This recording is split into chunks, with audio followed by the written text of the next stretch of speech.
এই বঙ্গে পাল বংশের শাসন শেষ হয় রাজা মদন পালের হাত ধরে। 1100 শতকে এই অঞ্চল চলে যায় সেন বংশের হাতে, যাকে বঙ্গের জন্য অন্ধকার যুগ হিসেবেও চিহ্নিত করা হয়।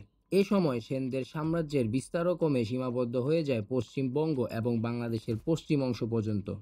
হিন্দু শাসনের উত্থান ঘটে এবং কঠোরভাবে বর্ণ ব্যবস্থার প্রয়োগ দেখা যায়। ব্রাহ্মণদের আধিপত্য আর রাজাদের কঠোর বর্ণ ব্যবস্থার কারণে সাধারণ মানুষজন অনেক অবিচারের শিকার হচ্ছিল। এমনকি তাদের নিজস্ব বঙ্গের ভাষা বলার ক্ষেত্রেও অনেক আইন প্রয়োগ করা হয়। এই সময়টাতেই আগমন ঘটে ইখতিয়ার খিলজির, যিনি 1204 সালে নদিয়া আক্রমণ করে সেনদের রাজধানী দখলে নেন আর বঙ্গ চলে যায় মুসলিম শাসনের অধীনে। এরপর থেকেই বঙ্গের আন্তর্জাতিক পরিচিতি বৃদ্ধি পেতে থাকে এবং আরবি ও ফার্সি ভাষীরা বঙ্গকে বাঙ্গালা নামে ডাকা শুরু করে। শুরু হয় বঙ্গ জনপদের নতুন যুগ। এই যুগের ধারাবাহিকতায় আফগান সুলতানদের হাত ধরে গড়ে ওঠে বাংলা সালতানাত, আর সবশেষে মুঘলদের দ্বারা শাসিত হয়ে পৃথিবীব্যাপী যার নাম ছড়িয়ে হয়ে যায় বাংলা।